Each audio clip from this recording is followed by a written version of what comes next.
I am so excited. You want to know why? Because fall jerkbait fishing is here. Hi there, welcome to the Bass Fishing Life. I'm your host, Steve Rogers. Before we get into the video, make sure that you hit the subscribe button and punch the notification bell. Thank you so much.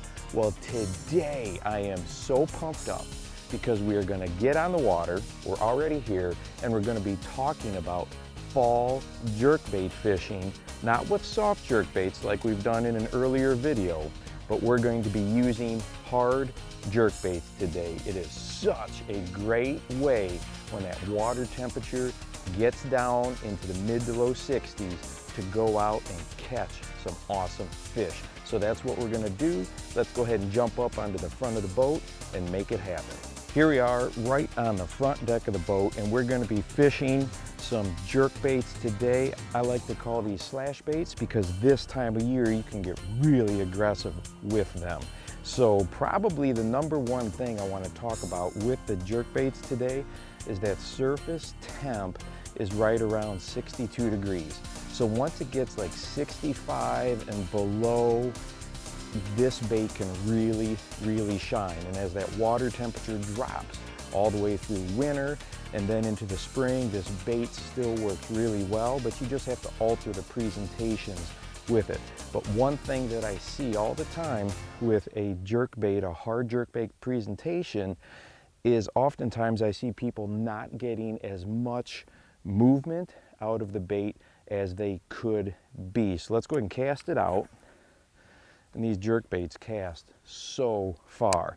Now the key to fishing a hard jerkbait is make sure that you twitch that bait on a slack line. What I see a lot of times is people will have a tight line and then they'll twitch the bait like that. That will work. You will get some movement out of the bait, but you're not maximizing what that bait will do. So when you reel it in, when you bring that bait in and you've got slack line, twitch that on a slack line, reel some up, twitch on a slack line, just like I'm doing here. And that bait will literally do a walk the dog action under the water. It is super effective, super powerful, but you have to make sure that you're twitching that bait or jerking that bait on a slack line. The water is super clear right now. It's cool. This is just an excellent way to find fish and then to catch them as well. As far as what a bite feels like when you're doing this, the fish is just going to load up. Okay, it's not necessarily going to be an arm ripping strike. Most likely you're just going to feel a little bit of weight, and the hook set is going to be a side sweep. Those trebles are ultra sharp, and you've just got to make sure that you maintain pressure on that fish. But with that said, if you give an absolute arm ripping hook set, you know, wham, something like that, you could pull those things right off of them, right out of their mouth. So make sure you just load up and put weight, put pressure on it. Now, as you can see here, I like to work this jerkbait with one hand, just so it's easier to get more of a rip or a big jerk on that hard bait. And then I'll leave it sit just a second, but I let the bite kind of determine what type of cadence I want to do. If the fish are being fairly aggressive, I won't let it sit that much, especially in that water temp is up in those mid to low 60s. And then as the water cools, I'll let it sit quite a bit longer. Now when I make the initial cast, okay, I'll put that bait out there. I'll reel it down to its depth to get it down, and then this one is a suspending jerkbait, and then I'll go ahead and start to work my retrieve from there, but I like to get it down to depth.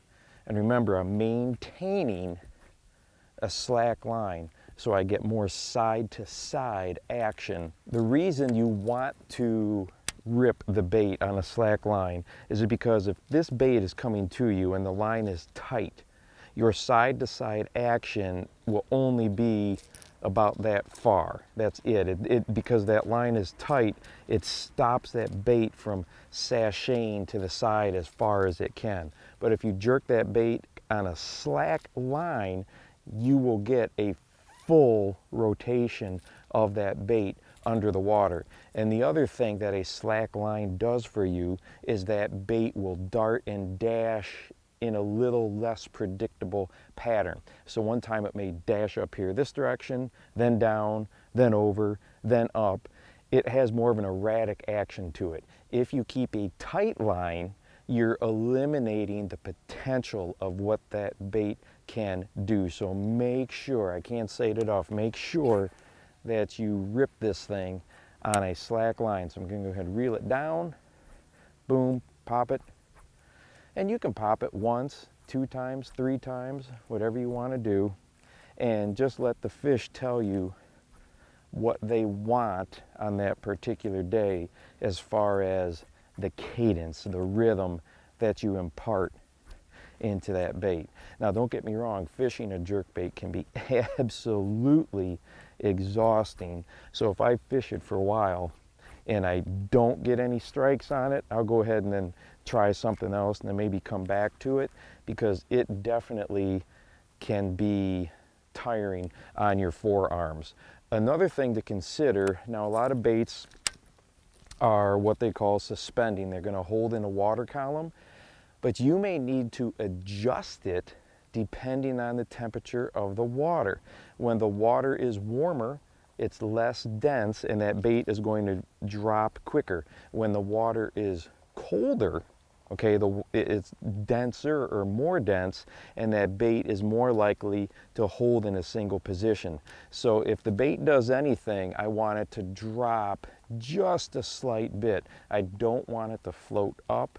So if it suspends exactly and maintains position or drops just a touch, that is okay. That's what I'm looking for. I don't want it popping up to the surface. So I may have to use some of the different products on the market as far as like suspend strips, suspend dots, those types of things to weigh that just perfectly. And I've also taken small solder, really fine wire solder, and I have wrapped that around the top of where the hook attaches to the bait, and put a little bit of that, and that can help you get the bait weighted perfect as well. So as the water temperature changes, take note of what the bait is actually doing. As far as colors go, I like to keep it real simple when it comes to hard jerk baits. If it's a sunny day like it is today, I want to have some flash in there, so the silvers and the chromes, I want to imitate what those minnows might look like or those shad might look like as they're flicking through the water. But as far as anything addition to that chrome or silver, anything that's natural. If you have a lake where perch are a major food source, you know, I think of like Lake Champlain in New York, Vermont area, or any types of other northern waters that where perch might be a popular food source, I might put on that color of a jerkbait.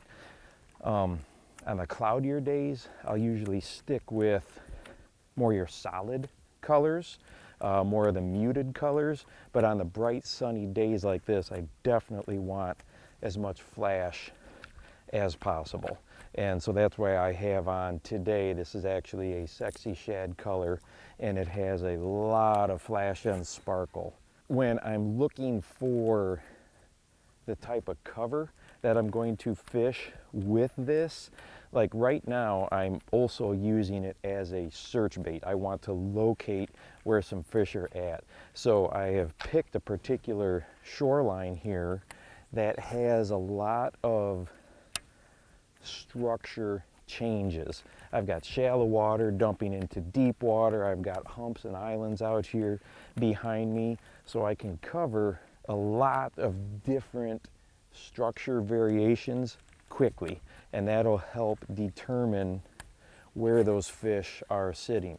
Now I've got a pretty shallow jerkbait on right now. It's a smaller size because some of the very limited vegetation that is left in the lake here is extremely shallow, and I wanted to make sure that I can come over the top of that, maybe just touch it and tick it a little bit without getting buried down into it. If I was going to fish mainly open water, I would probably be going a little bit deeper just because that water is so clear right now. But a jerkbait is an excellent bait to call fish up from a distance. It's not unusual, especially with smallmouth, to be fishing one of these and you'll just see one just rocket right out of the bottom and come up and smash it. So don't be afraid to change the size of the jerkbait to get to some different depths, but don't think that just because you're not getting down there 15, 20 feet that those fish aren't going to come up and hit it, because they definitely will, especially if you get a school fired up. Well, I hope that you picked up a few things today as far as fishing hard jerkbaits. Probably the biggest keys to remember is, one, make sure that you fish it on a slack line as far as when you rip or jerk the bait. The hook set is going to be just a side sweep for a load, and make sure that you cover as much water as possible. Hey, don't forget to go out and encourage somebody today, because you never know what a difference you're going to make in their life. For the Bass Fishing Life, I'm your host, Steve Rogers.